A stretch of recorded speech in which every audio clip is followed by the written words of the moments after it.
Good morning students. Today we will be starting with new chapter of EVS, that is a beautiful cloth. So as I have already told you that which topics we are going to cover in this chapter in the introductory video, and I also told you to read page number 156. So there is a small story given on that page and it is story of a girl named Sajida. Sajida's sister gave her a dupatta on which beautiful embroidery was done and also the mirrors were stuck on that. So Sajida was very happy after taking that dupatta and she tried draping that dupatta in different styles. So while she was playing with that after having dinner, she felt asleep, and during her dreams also she was thinking about that dupatta only. She was thinking that how this dupatta is made. Now, what is a dupatta? A dupatta is a long unstitched piece of cloth, right? And this only we are going to study during this chapter, that how the cloth is made. So let's start with our today's class now. Our planet is Earth, and on Earth different type of animals live. As you can see here in this video, there are different land animals, there are water animals, amphibians, reptiles, fishes, then we have insects, birds. All these animals live on the Earth, but out of all these animals only humans, we are also the land animals, humans are land animals, so we are only the animals who wear clothes, right? Now, why it is so? Why only humans wear clothes? Earlier, when the people, thousands of years ago, the people did not know how to stitch or how to make the cloth, right? So they felt cold during that time, so they felt something to they felt need to have something to cover their body. So what they did, they sew the leather. Leather is made from animals' skin, right? So they sew leather with needles which were made from the animal bones. So they did not had needles like we have today, but they made it from the animals' bones. So they sewed that to cover their body. They also made clothes using leaves, bark of the plant, and also flowers. They also decorated their bodies and made ornaments using animal shells, feathers. They used flowers, paints, bones, and they also decorated their bodies with tattoos and paints, right? So during the course of time, people have made different type of clothes. Earlier they used bark, leaves and the leather, but after some time what they did, people found out that cloth can also be made from other things also. Like the above picture you can see here is of silkworm. So silkworm is an animal. So it makes which fiber? It makes silk. The second picture is of cotton. These you can see white balls. These are cotton balls. So we get cotton thread from these balls. So we have different type of clothes. So here you can see this is a machine on which the cloth is being made using the threads. And how the cloth is made? Now the exact definition of weaving, the process of making cloth, exact definition is two sets of threads are interlaced at right angles to form a fabric or cloth. That is, what is interlacing now? So we have taken two threads, right? So we will take one thread like this and the other like this. So this is called right angles, okay? So both these threads will be kept like this. They will not be taken like this and not like this.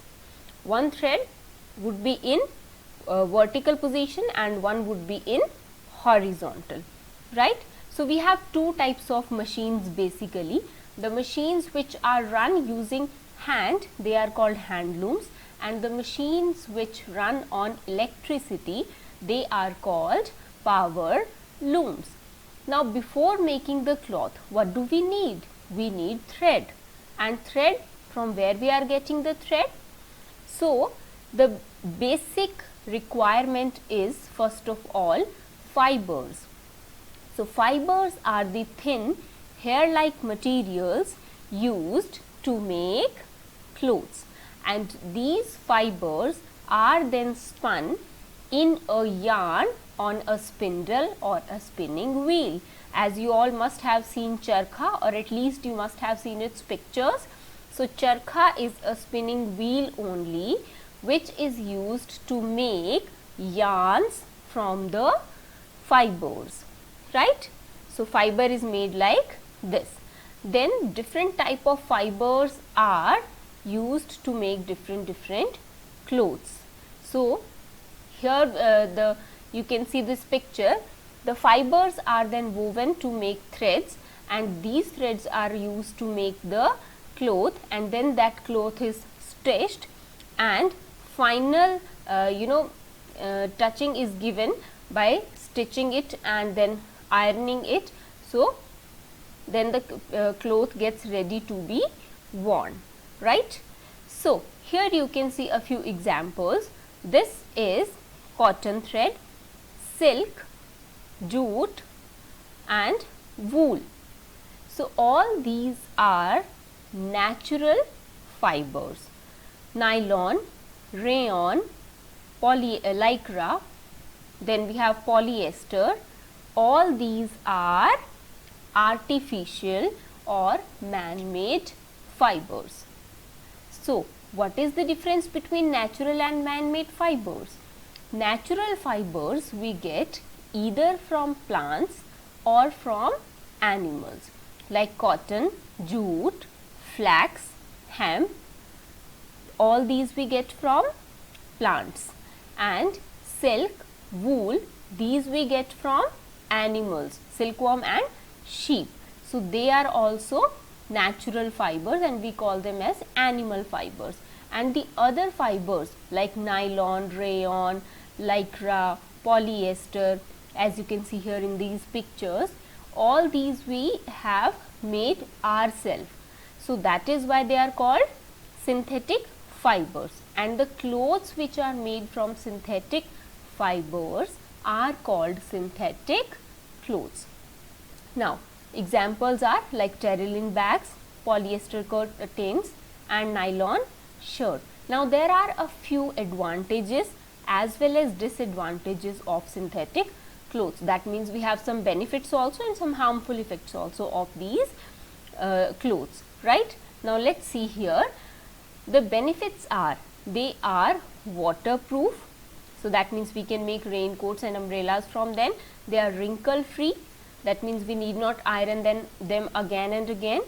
But there are a few disadvantages, that they do not absorb sweat and they easily catch fire, right? So as we have a few benefits also, so we also have some disadvantages also of using the synthetic fibers.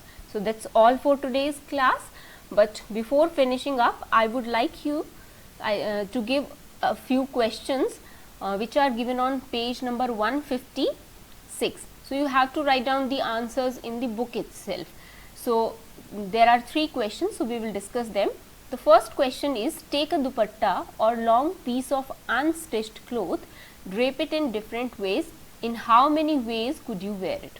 So you have to take any piece of unstitched cloth and you have to try draping it, and in how many ways you have to tell that you would able to wear it.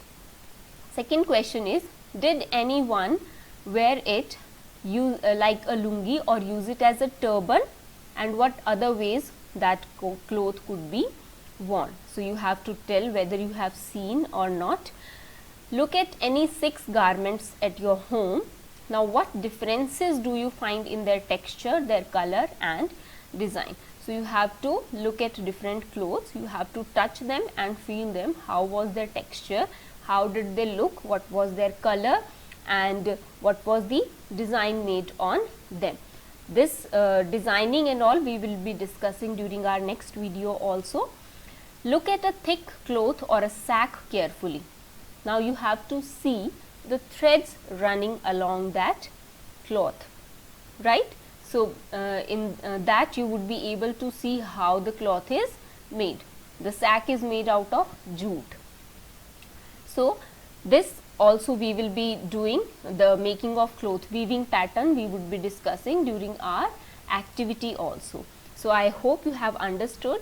So please do page number 156, the questions given on that, and keep revising the topics done till now. Thank you so much. We will be meeting soon.